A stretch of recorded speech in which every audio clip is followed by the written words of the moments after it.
Recent Chalissery programme ഉണ്ടായിരുന്നു, തൃത്താല ചാലിശ്ശേരിയുടെ കുടുംബശ്രീയുടെ സരസ്മേള.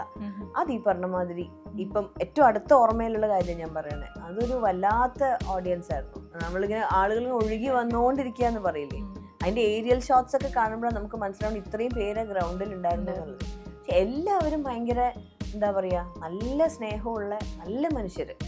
അത് അവര് ഡാൻസ് കളിക്കുന്നുണ്ട്, അവര് അവിടെ എല്ലാ തരം ഇതുകളും നടക്കുന്നുണ്ട്, എൻജോയ് ചെയ്യുന്നുണ്ട്. അവിടെ മെലഡിയും പാടാം, ഫാസ്റ്റ് സോങ്സും പാടാം, ഒക്കത്തിനും ഒരേപോലെ റെസ്പോണ്ട് ചെയ്യുന്ന ഭയങ്കര ഇന്ററാക്റ്റീവ് ആയിട്ടുള്ള ഓഡിയൻസ് ആണ്. കൂടുതലും എല്ലാ തരത്തിലുള്ള ആൾക്കാരും ഉണ്ടായിരിക്കില്ല. ഇപ്പൊ മെലഡീസ് ഒരു ഓഡിയൻസ്, ഇപ്പൊ എനർജറ്റിക്, ഇപ്പൊ ജെൻസി കിഡ്സ് ആണെങ്കിൽ ഭയങ്കര നമുക്ക് സ്റ്റേജിൽ ഭയങ്കര കൺഫ്യൂസിങ് ആണ്. നമ്മൾ കയറി നിൽക്കുന്നത് ഒരു മുൻധാരണ ഇല്ലാണ്ടാണല്ലോ, എന്ത് തരം ആൾക്കാരാണ്, എന്താ ഓഡിയൻസ് ഒന്നും അറിയില്ല. അപ്പം പലപ്പോഴും ഇങ്ങനെ ഈ കോൺവെർസേഷൻ എന്നെ സഹായിക്കുക. ഞാൻ അങ്ങനെ ഓരോന്ന് പറഞ്ഞൊക്കെ നോക്കുമ്പോൾ നമുക്ക് അറിയാലോ, റിയാക്ഷൻസ് വെച്ചിട്ട് തീരുമാനിക്കാൻ നമുക്ക് പറ്റുള്ളൂ. അല്ലെങ്കിൽ അവരൊക്കെ ഒരു സാറ്റിസ്ഫാക്ഷൻ ഇല്ലാണ്ട് തിരിച്ചു പോകും.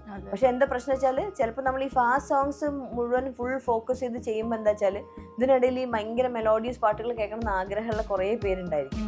അപ്പൊ അവരിങ്ങനെ ഡിസപ്പോയിന്റഡ് ആയിട്ട്, അപ്പൊ ഞാൻ എങ്ങനെങ്കിലൊക്കെ അതും കൂടി കുത്തി കയറ്റാൻ നോക്കും കോൺസേർട്സിൽ. കുറെയൊക്കെ മെലഡി, ഇപ്പോഴത്തെ ഒരു രീതി പറഞ്ഞു കഴിഞ്ഞാൽ എല്ലാരും ഇങ്ങനെ ഭയങ്കര വൈബ് ചെയ്യാനും ഹൈ എനർജി കോൺസേർട്സ് ഇങ്ങനെ അങ്ങനെ നിൽക്കാനാണ് ഇഷ്ടപ്പെടുന്നത്. പക്ഷെ അതല്ലാതെ കുറച്ച് പേരുണ്ടായിരിക്കും. അപ്പൊ ഞാൻ അങ്ങനെ ചോദിക്കും, വേണമെങ്കിൽ ഇപ്പൊ പറഞ്ഞോളൂ, അങ്ങനെയാണ് നമുക്ക്. പക്ഷെ അവരങ്ങനെ രസമായിട്ട്, അപ്പം ഈ ഫാസ്റ്റ് സോങ്സ് ഇഷ്ടമുള്ള ആൾക്കാർ ക്ഷമയോട് കൂടി കേട്ടിരിക്കൂട്ടെ ഇവർക്ക് വേണ്ടിയിട്ട് മിക്ക സ്ഥലങ്ങളിലും.